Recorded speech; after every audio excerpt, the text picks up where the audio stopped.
Masyarakat tentunya ingin adanya jaminan keamanan jika tangki air berkapasitas 10 juta liter tersebut mulai difungsikan. Terlebih bagi mereka yang bermukim sangat dekat dengan tangki. Apakah tangki air tersebut sudah memenuhi standar keamanan yang mumpuni? Mengingat faktor alam menjadi faktor yang paling sulit untuk diprediksi. Bahkan akibatnya bisa cukup fatal.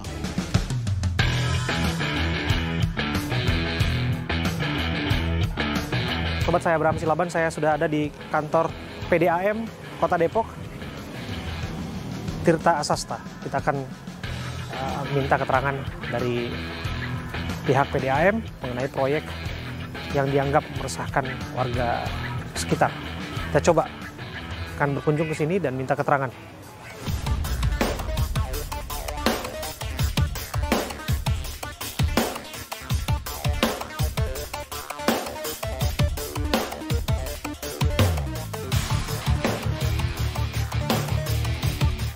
Sobat saya Abraham Silaban, kami diterima oleh Pak Sudirman, Direktur Operasional PDAM PT Tirta Asasta Depok. Terima kasih sekali lagi Pak, dan terima kasih Pak. Sama-sama. Pak, di belakang kita saat ini satu proyek yang berdiri megah ya Pak ya. Betul. Saya ingin tahu ini proyek sebetulnya udah jalan Pak, water tanknya Pak? Proyek ini belum kita operasikan, jadi kita masih memang ada pekerjaan tambahan. Kemarin yang baru kita selesaikan turap batu kali, kemudian sama saluran pembuang. Saluran pembuangan. Ya, untuk air larian Selokan dari, itu ya? dari lokasi. Oke. Dan kita juga ada pekerjaan rencana pemagaran lahan. Oke. Pemagaran Sebagai pelindung juga, dinding pelindung juga. buffer itu ya Pak? Iya, Maksud, buffer. untuk mengantisipasi hal-hal yang terjadi yang dirasa buruk kemudian bisa berdampak langsung kepada warga sekitar. Gitu, Ya, Pak? betul. Oke, sudah sampai mana itu tahapnya? Karena kita Kalau lihat sekarang tahapnya sedang perencanaan. masih dalam perencanaan ya Pak? Iya. Artinya tembok-tembok yang berdiri kita lihat itu yang tembok yang berada, dan kalau kita ukur itu Pak ya, itu sama dengan atapnya warga itu, fondasinya Pak. Dan temboknya pun bahkan hanya sampai fondasinya, itu bukan penyangga yang dimaksud. Bukan, masih ada tambahan lagi. Masih ada tambahan lagi. Iya. Nah, temboknya ini akan setinggi apa Pak kira-kira? Tingginya keliling kita tinggi 3 meter. 3 meter. Akan Iya. sama seperti itu juga nanti? Iya, Wah, betul. artinya kalau setinggi 3 meter artinya nggak beda jauh dengan atap warga dong Pak kalau kita Tapi lihat. kalau dihitung ini dari luasan lahan dan pagar tinggi 3 meter, apabila terjadi sesuatu itu air tidak akan kemana-mana. Kan yang dikhawatirkan warga penyangganya aja dulu deh Pak. Kalau Iya. penyangganya sendiri kemudian dengan ketinggian yang hanya setinggi fondasi, kita sudah lihat Iya. dulu, hanya setinggi dari fondasi dari tangki ini, sementara dengan tangki setinggi ini dan kapasitas air 10 juta di dalamnya, apa jaminan Pak bahwa kemudian ada sesuatu terjadi di sana dan tembok yang Anda bilang tadi setinggi 3 meter itu bisa menahannya Pak? Jadi jaminannya adalah pertama terkait spesifikasi water tank yang kita buat. Ini water tank ini kebetulan yang kita buat ini bukan buatan lokal, ini dari Inggris. Ya, kemudian terkait bahannya juga dia ada per panel, jadi ada 7 panel. Artinya dia tidak mungkin break sekaligus, karena sistemnya juga dia sistem baut. Oke. Jadi kalaupun ada misalnya kerusakan dan sebagainya, dia tidak lantas kemudian langsung bocor meluber airnya begitu? Artinya, Pak? Iya, dia akan merembes dulu. Dia akan merembes dulu dan dari rembesan itu langsung bisa diantisipasi. Langsung bisa diantisipasi. Mengenai selokan Pak, saya juga belum lihat tuh selokan Pak. Ada Selokan 2. kan kalau kita tahu ya Pak, mohon dikoreksi saya ini Pak. Enggak. Seharusnya kemudian selokan yang disiapkan itu juga sebagai rencana mitigasi Iya. bencana. Andai Betul. kata hal-hal yang tidak diinginkan terjadi. Iya. Dan kemudian selokan itu harus bisa mengalirkan kapasitas yang ada di dalam tangki ini. Betul demikian rumusnya Pak? Betul, betul. Oke. Seperti apa model selokan yang akan dibangun bisa mengalirkan air 10 juta liter yang ada di sini Pak? Jadi selokan yang kita bangun ini salurannya ada 2. Satu di ujung pagar pasangan batu kali, satu lagi di pipa overflow kita. Nah dari situ masuk ke saluran yang ada di lahan kantor kita, masuk ke saluran existing yang memang kita punya, yang kedalamannya mencapai 2 meter. Oke, kedalaman 2 meter, tapi untuk lebar selokannya berapa, Pak? Lebar 1 meter. Lebar 1 meter cukup menampung itu, Pak? Cukup. Pak, saya harus tanyakan juga ini, Pak, mengenai pemilihan lokasi ini, Pak. Tentu saja ada pertimbangan. Ya. Harusnya lah, ini kan mega proyek ini, Pak. 35 miliar betul, Pak? Betul. 35 miliar? 31 miliar? Iya. Tepatnya 31 miliar ya? Oke, katakanlah tepatnya 31 miliar versi Bapak. 31 miliar. Kemudian dibangun di wilayah yang padat penduduk. Dan kami dengar juga, Pak, ini betul tanah urukan, Pak. Jadi ini tanah yang labil, Pak, betul, Pak. Pada saat kita bangun ini, kita sudah melakukan sondir, soil test. Jadi untuk mengetahui lapisan tanah dan konsultan perencana kita juga sudah menghitung daya dukungnya. Jadi pada saat menentukan struktur itu secara hitungan not desainnya itu sudah dilakukan struktur yang aman. Aman yang dimaksud faktor apa yang? Faktor aman adalah menampung beban air yang 10 juta. 10 ton. Jadi air 10 juta liter itu kalau dikonversi ke berat ini 10 ton. Ya. 10 ton air dengan model bangunan seperti ini di tanah urukan bisa. Ini sebenarnya tanah urukannya hanya di lapisan permukaan saja. Jadi hanya di 2 meter aja, bukan semuanya tanah urukan. Bukan semua tanah urukan? Iya. Hanya bagian atas saja. Oke, jadi Bapak memastikan bahwa tanah urukannya hanya sedalam 2 meter, kemudian sudah dilakukan teknik sound gear tadi itu, sehingga dipastikanlah ini bisa berdiri kokoh di lapisan tanah yang keras, yang solid. Intinya gitu ya, Pak ya. Oke, dan mungkin pastilah ini juga dipertimbangkan matang-matang model perencanaan bangunan dan lain sebagainya ya, Pak ya. Saya dapat informasi, Pak, bahwa ini tanah berdiri di tanah wakaf, betul, Pak? Ini tanah kita sudah beli ya, jadi sudah ada hak guna bangunnya, HGB-nya, dan bukan dari tanah wakaf. Bapak bisa pastikan ini bukan tanah wakaf? Pastikan. Kita sudah ada suratnya. Sudah ada suratnya? Yang sudah mendapatkan rekomendasi dari Perumnas. Oke, rekomendasi dari Perumnas bahwa ini adalah hak guna? Iya, hak guna. Hak guna bangunan? Iya. Kalau disebutkan, Pak, bahwa pada akhirnya tanah wakaf yang diperjualbelikan, menurut Anda seperti apa? Itu kita nggak tahu tuh, kita nggak paham. Karena pada saat kita memperoleh tanah ini udah ada surat kepemilikannya. Jadi Bapak tidak pernah dapat informasi sekalipun ini bahwa ini adalah tanah wakaf yang akan dipergunakan oleh yayasan untuk pendirian pesantren, Pak? Tidak. Pak, mengenai gugatan yang berlangsung di PT UN, Pak, PT UN Bandung, kita terus ikuti prosesnya, Pak.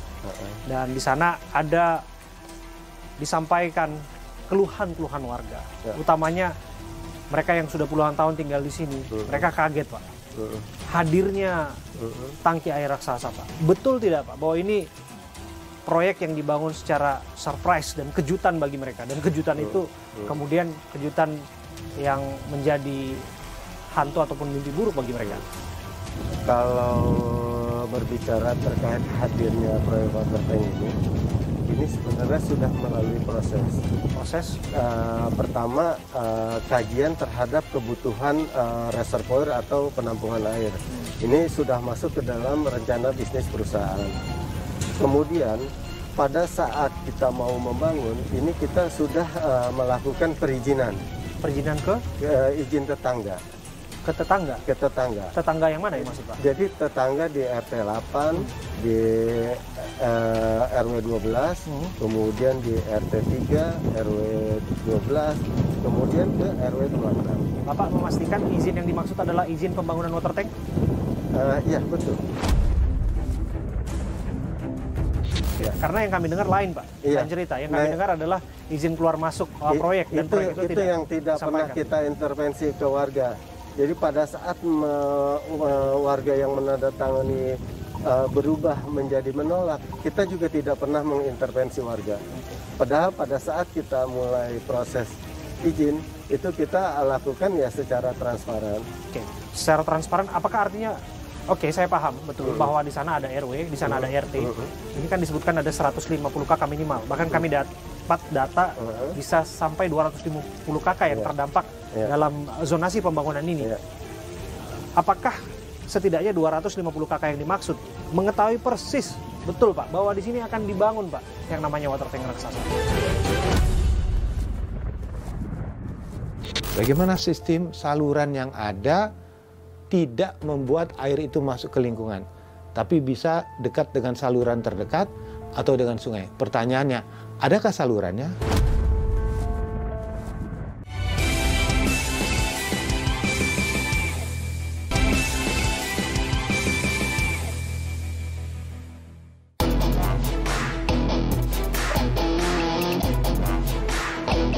Jadi kalau terhadap warga, kebetulan untuk RW 26, pada saat kita mau masuk ke RW 26, RT 4, ini memang pada saat kita minta izin itu ada perkataan, bukan ada resistensi, tapi ada perkataan dari pengurus, biar mereka yang akan mengurus ke warga, yang mensosialisasikan ke warga. Seperti itu. Jadi memang kita hanya diwakili oleh pihak pengurus saja, Pak Ketua RW. Apa dirasa bisa dengan demikian, Pak? Bisa. Oke. Bisa, karena memang kita tidak dipersyaratkan jumlahnya berapapun. Itu perwakilan yang sudah kita dapatkan sudah cukup. Oke. Ya. Kalau kami punya data bahwa ada warga yang merasa tertipu pada saat kemudian permintaan tanda tangan izin dan lain sebagainya, Pak. Bagaimana tanggapan Bapak? Kalau buat kami tidak pernah menipu. Kami tidak pernah menutup-nutupi kegiatan yang kami lakukan. Jadi mungkin warga yang tertipunya seperti apa kita belum tahu nih. Jadi kalau dibilang kita tidak melakukan sosialisasi yang transparan, itu salah. Karena pada saat kita sebelum mulai melakukan pembangunan water tank ini kita ada mengundang instansi terkait. Siapa saja yang Bapak undang? Kita undang mulai dari kejaksaan, itu sebagai legal ya, tentu ya kejaksaan kita, ya legal ya. pendampingan hukum. Kejaksaan kan tidak tinggal di sini. Ya, kemudian perwakilan dari warga ke pengurus. Berapa RT dan berapa RW yang Bapak undang? Jadi kita undang ada RT 1, ya, ada RT 8, RW berapa Bapak undang? RW 12, RW yang satunya lagi Bapak undang tidak? RT 4 kita undang. Oke. RW-nya Ya. Bapak undang tidak? Diundang. Diundang. Ketua RT-nya semua hadir? Ketua RT dan RW tidak hadir, tapi diwakili oleh pengurus Pak Sentor. Oke, itu diundang kapan Pak? Apakah ini setelah berdiri kokoh atau sebelum berdiri? Sebelum berdiri. Pada saat Tahun berapa Pak? Tahun 2020. Tahun 2020? Iya. 2020 itu kita undang, kemudian di situ juga kita terima masukan-masukan. Jadi semua disosialisasikan, termasuk rencana bangunannya, strukturnya, sampai dengan metode pelaksanaannya. Itu dijelaskan semua di dalam sosialisasi pembangunan. Jadi kalau misalnya berakhir pada gugatan saat ini, jadi Bapak kaget dong artinya? Sebenarnya ya kita kaget. Karena dari awal kita pembangunan, itu sampai dengan bulan Mei selesai, tidak ada yang menolak, tidak ada yang menggugat. Sampai selesai berdiri ya. Karena kami mendengar sejujurnya penolakan itu sudah lama, bahkan spanduk-spanduknya kan sudah ada juga. Justru penolakan itu mulai timbul semenjak kita beraudiensi. Saya beraudiensi dengan warga tanggal 12 September 2022. 2022, artinya ini sudah berdiri kokoh. Ini sudah selesai, pembangunan sudah selesai. Dan pada saat saya bilang ke warga, nanti kita akan audiensi kembali, akan jelaskan kembali, ini mereka terlanjur mensomasi. Satu tanggal 6 Oktober sudah mensomasi kita. Kemudian tanggal 19 Oktober sudah mensomasi kita. Dan dua somasi ini sudah kita jawab. Dan apa yang ditanyakan itu sudah kita jawab. Perlu diketahui juga, penampungan air ini sifatnya tidak diam.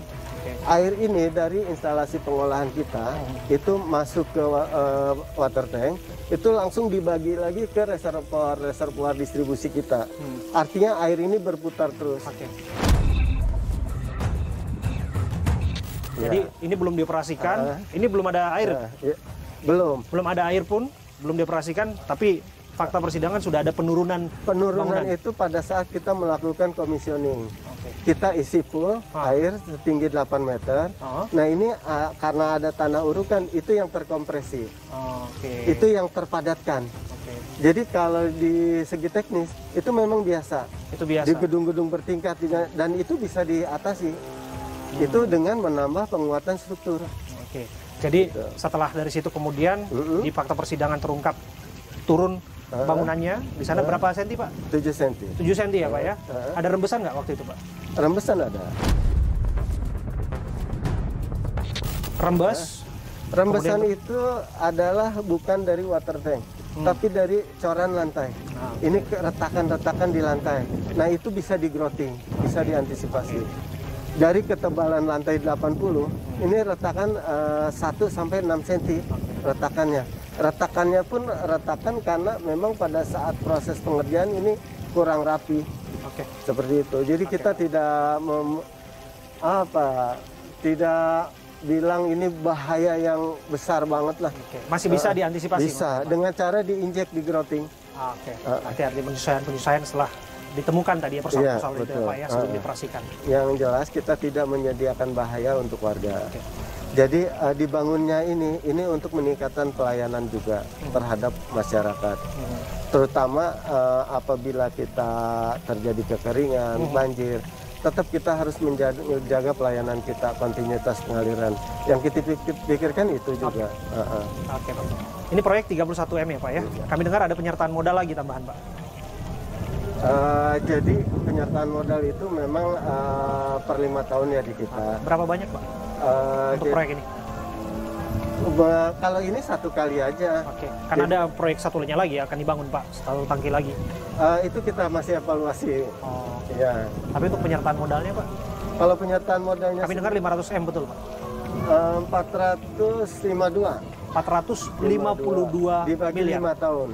Dibagi 5 tahun? Iya. Untuk proyek tangki raksasa? Bukan. Untuk penambahan pelanggan dan infrastruktur lainnya. Di PDAM? Iya.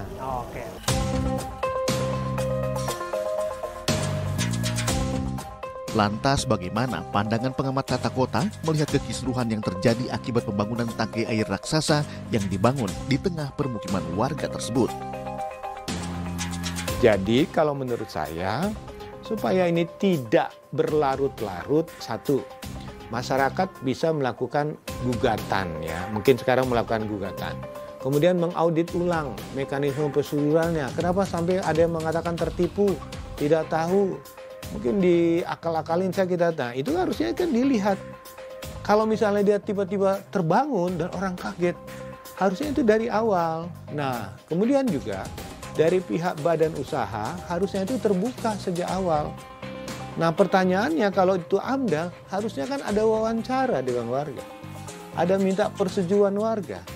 Terbuka nggak itu dia melakukan itu, apalagi dia cukup besar. Nah, kedua, yang ketiga, kalau misalnya bangunan ini sudah jadi, kemudian ada gugatan, ketidaksetujuan, kan ada implikasi.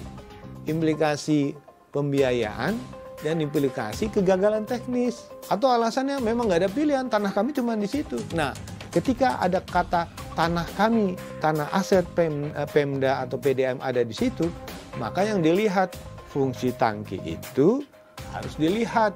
Apakah perlu 1 juta, 5 juta, atau 2 juta? Menyesuaikan dengan daya dukung lingkungannya. Ada tangki, kalau terjadi retak, pecah, ada rembesan, bagaimana sistem saluran yang ada tidak membuat air itu masuk ke lingkungan, tapi bisa dekat dengan saluran terdekat atau dengan sungai. Pertanyaannya, adakah salurannya?